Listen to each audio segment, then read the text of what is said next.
بسم اللہ الرحمن الرحیم اعوذ باللہ من الشیطان الرجیم ومن الناس من یشری نفسه ابتغاء مرضات اللہ واللہ رؤوف بالعباد۔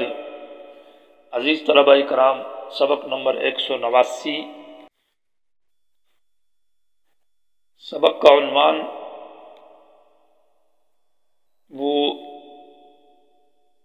4 قسمیں جو لوگوں کی تھی۔ ایک بدبخت آدمی جو دنیا مانگتا ہے، حاجی یا غیر حاجی میں، دوسرا وہ جو دنیا آخرت دونوں مانگتا ہے، اور تیسرا بہت ہی بدبخت جس کی 7 صفات کا ذکر ہوا۔ اس سبق میں بیان ہے اس شخص کا جو نیک بخت آدمی ہے، جو مومن ہے، جو اعلیٰ درجے کا ہے، جس نے اپنی جان اور مال سب کچھ اللہ کے دین کے لیے وقف کیا ہے۔ اور اس کے بعد پھر یا ایھا الذین آمنوا ادخلوا فی السلم کافہ سے 3 خطاب ہے، مسئلہ حج ختم ہو جانے کے بعد، اور اس باب کا آخری حصہ جس میں خطابات ثلاثہ ہے مومنین کو۔ پہلا خطاب یہ ہے کہ اسلام میں پورے داخل ہو جاؤ، رسم رواج کو، بدعات اور شرکیات کو چھوڑ کر کامل اخلاقی اور عقائد کے طور پر، معاملات کے طور پر، معاشرت کے طور پر، عبادات کے طور پر، ہر چیز میں رسم رواج سے بچ کر، بدعات سے بچ کر کامل درجے میں مذہب اسلام پورے میں داخل ہو جاؤ۔ دوسرا خطاب ہے فبعث اللہ النبیین مبشرین و منذرین۔ اس خطاب کا حاصل یہ ہے کہ جب تم خود عمل اسلام میں کامل داخل ہو گئے اور اسلام میں عمل ہو گیا، تو اب لوگوں کو بیان کرو، دعوت۔ انسان خود اسلام میں کامل طور پر داخل ہو جائے اور قرآن و حدیث کو سمجھ جائے اور سیکھ لے، تو پھر دوسروں کو بیان کرے، وہاں دعوت و تبلیغ کا ذکر ہے۔ اور اس کے بعد ہے ام حسبتم ان تدخلوا الجنۃ ولما یأتکم مثل الذین خلوا کی جو آیت ہے، اس میں جب دعوت دیں گے تو اس میں آپ کو اسلام کے اوپر عمل کرنے میں تکالیف آئے گی، مصائب آئیں گے،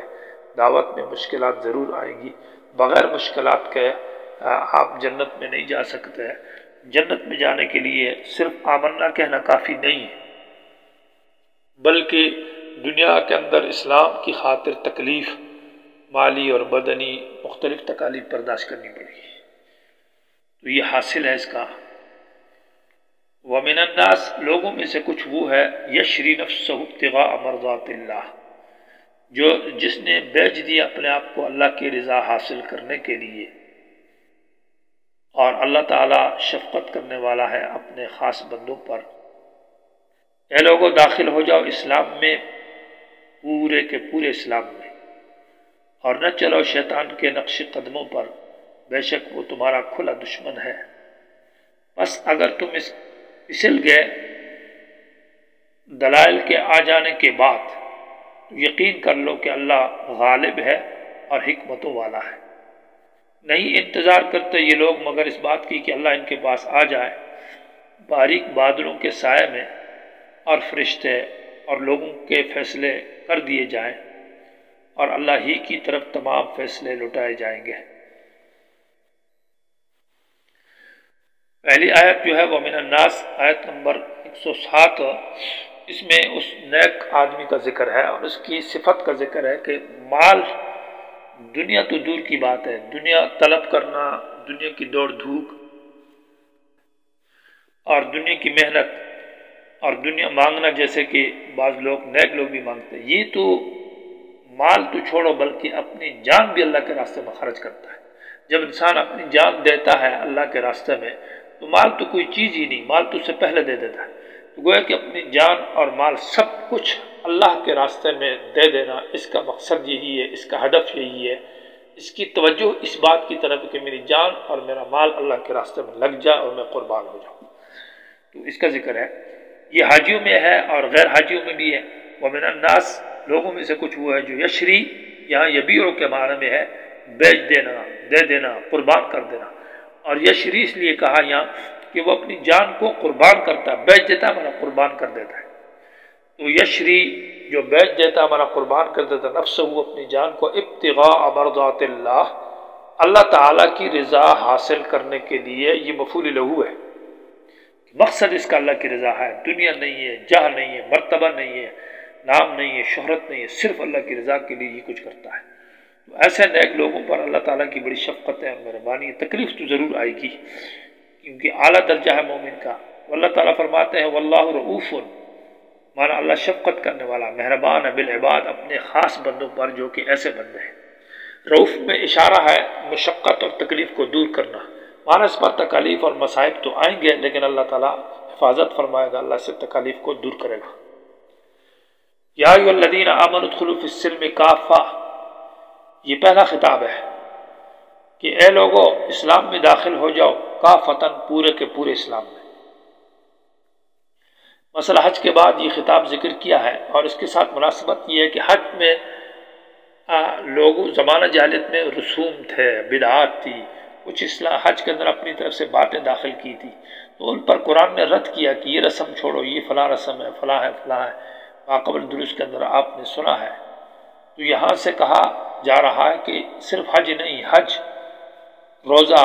نماز، عبادات، دعائیں، معاملات، معاشرت، جو بھی ہے اس میں جو تمہاری رسم ہیں، جو تمہارے رواجات ہیں، جو بدعات ہے، ان چیزوں کو ہٹاؤ اور پورے کے پورے اسلام میں، یعنی عقائد کے اعتبار سے اور اعمال کے اعتبار سے، معاشرے کے اعتبار سے، معاملات کے اعتبار سے، تجارت کے اعتبار سے، پورا کا پورا جو اسلامی نظام ہے اس میں داخل ہو جاؤ، باقی اپنی رسم رواجات کو چھوڑ دو۔ یہ آیت کا حاصل ہے۔ یا ایھا الذین آمنوا، اے ایمان والو، ادخلوا، داخل ہو جاؤ، فی السلم میں، سلم بمعنی اسلام کے ہے، کافتن کے دو معنی ہے، کافتن بمعنی جمیعاً کے ہے، کیونکہ کافتن کف یکفو کا معنی منع کرنا بھی ہے اور کف یکفو جمع کرنے کے معنی میں بھی آتا ہے، ازداد میں سے ہے۔ تو کافتن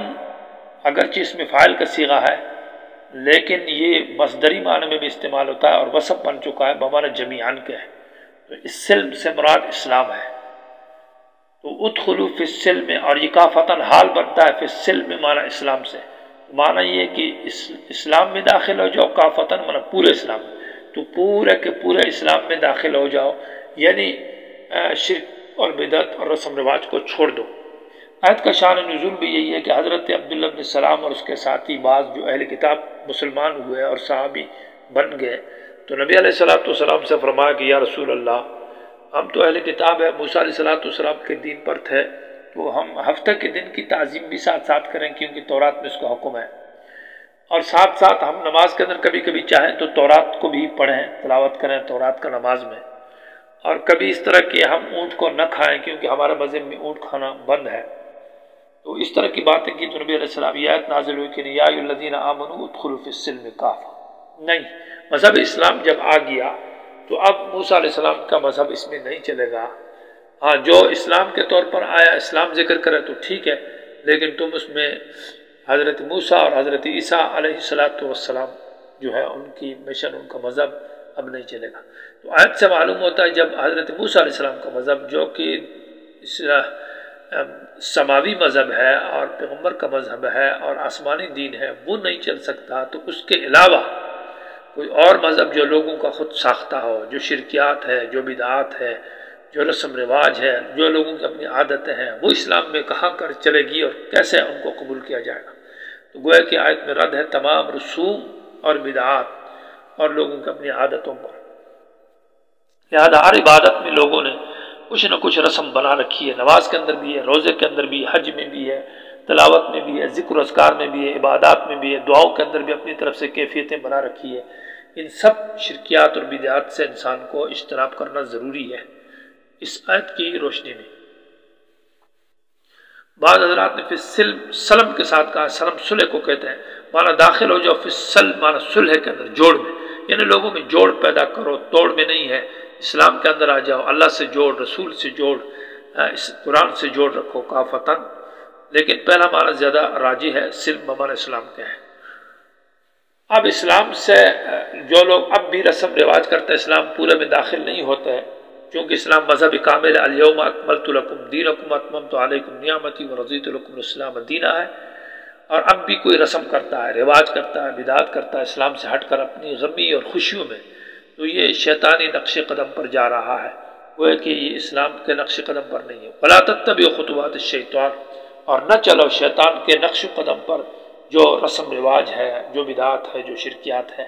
یہ تو گویا کہ شیطان بتا رہا ہے اور یہ شیطانی بات ہے۔ اِنَّهُ لَكُمْ عَدُوٌّ مُبِينٌ، بے شک شیطان تمہارا کھلا دشمن ہے۔ فَإِن زَلَلْتُمْ، اس آیت میں زجر ہے کہ اب بھی جو لوگ رسم کرتے ہیں، جو رواج کرتا ہے، جو بدعات اور شرکیات کرتا ہے، جو سنت کا پابند نہیں ہے، جس کے عقیدے میں توحید نہیں ہے، عقیدے میں شرک ہے، کفر ہے، تو فَإِن زَلَلْتُمْ، اگر تم پسل گئے، زللتم کا معنی ذلت کہتے ہیں، پسل جانا، جیسے کوئی آدمی کیچڑ میں جا رہا تو اس کا پاؤں پسل گیا، وہ گر گیا، تو اس میں اشارہ ہے اس بات کی طرف کہ تم پسل گئے، یعنی غلطی سے تم سے رسم رواج ہو گیا، غلطی سے شرک اور بدعت ہو گئی، جان بوجھ کر کیا، غلطی سے کیا، قصدن کیا، کسی بنیاد پر بھی کیا، تو یقین مانو فَاعْلَمُوا أَنَّ اللَّهَ عَزِيزٌ حکیم، اللہ زور والا ہے، مانا سزا تم سے لے سکتا ہے، اور حکیم، اللہ حکیم ہے، مانا جلدی سزا نہیں لیتا، اس کی حکمتیں ہیں، وہ مہلت دیتا ہے، لیکن اندھیر ہے، دیر ہے لیکن اندھیر نہیں، تو معنی یہ ہوگا فَإِن زَلَلْتُمْ، اگر تم پسل گئے، مانا غلطی سے یا جان بوجھ کر یا قصدن، مِن بَعْدِ مَا جَاءَتْكُمُ الْبَيِّنَاتُ، بعد اس کے کہ تمہارے پاس واضح دلائل آ گئے، البینات سے مراد توحید پر دلائل ہے، معجزات ہے، اور اللہ تعالیٰ کی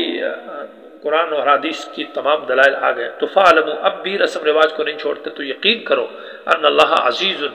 اللہ غالب ہے، حکیم، غالب مانا سزا دے سکتا ہے، اور حکیم جلدی سزا نہیں دیتا، اس لیے کہ اللہ کی حکمت ہے۔ ایک شخص تلاوت کر رہا تھا، قاری تھا کسی زمانے میں، تو اس نے فَاعْلَمُوا أَنَّ اللَّهَ غَفُورٌ رَحِيمٌ پڑھا، ایک عورت سن رہی تو اس نے کہا قرآن اس طرح نہیں ہے، یہ قرآن کی آیت نہیں ہے، کیونکہ فَإِن زَلَلْتُمْ کے ساتھ یہ مناسب نہیں لگتا کہ اللہ معاف کرنے والا مہربان ہے، تم اسلام سے ہٹ جاؤ، پسل جاؤ تو اللہ تمہیں معاف کرے گا، یہ تمہارا ہی غلط ہے۔ تو اس نے دوبارہ پڑھا فَاعْلَمُوا أَنَّ اللَّهَ عَزِيزٌ حَكِيمٌ، ہاں اس نے کہا اب ٹھیک ہے، گویا کہ یہ قرآن کا اعجاز ہے،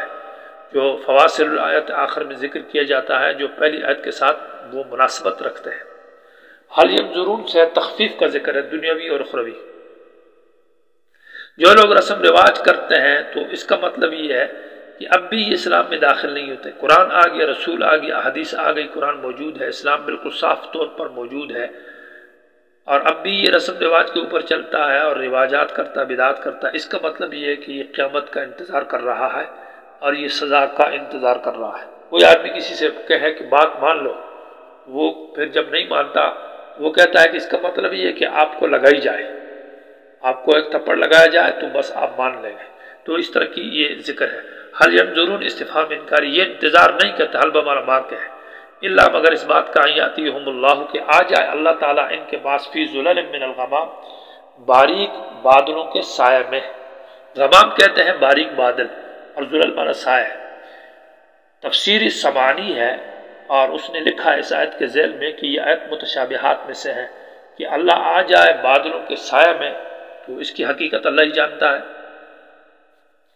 اور تفسیر ابن کثیر نے بھی لکھا ہے، احادیث ذکر کی ہے کہ یہ متشابہات میں سے ہے، تفسیر البحر المحیط نے بھی لکھا ہے، اور متقدمین سلف کا مسلک بھی اس میں یہی ہے کہ یہ متشابہات میں سے ہے۔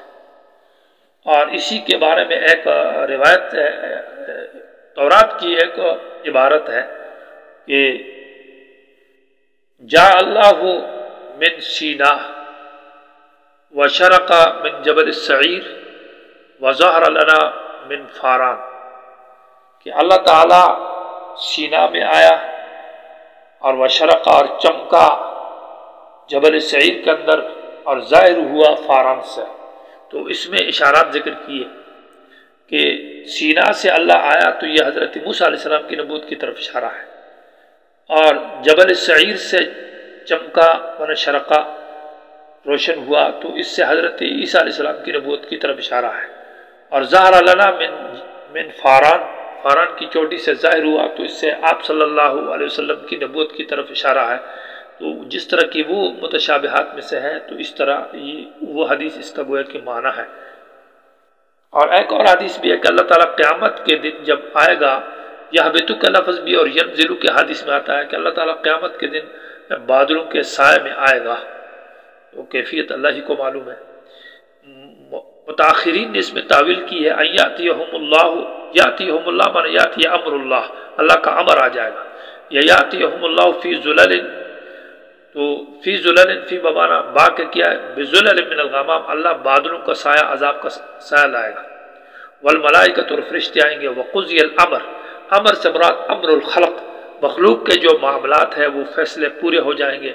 وإلی اللہ ترجع الامور، اور خاص اللہ ہی کی طرف الامور، امور الناس لوگوں کے تمام معاملات، جو نیکیاں ہیں اور جو برائیاں ہیں ان کا فیصلہ اللہ ہی کی طرف لوٹایا جائے گا۔ قیامت کے دن اللہ تعالیٰ تمام لوگوں کے فیصلے فرمائے گا، معنی یہ ہے کہ کسی کو جنت اور کسی کو جہنم، اور کسی کو سزا اور کسی کو اچھا بدلہ دیا جائے گا۔ اللہ تعالیٰ جنت نصیب فرمائے اور اپنے عذاب سے بچائے اور رسم رواج سے بچائے۔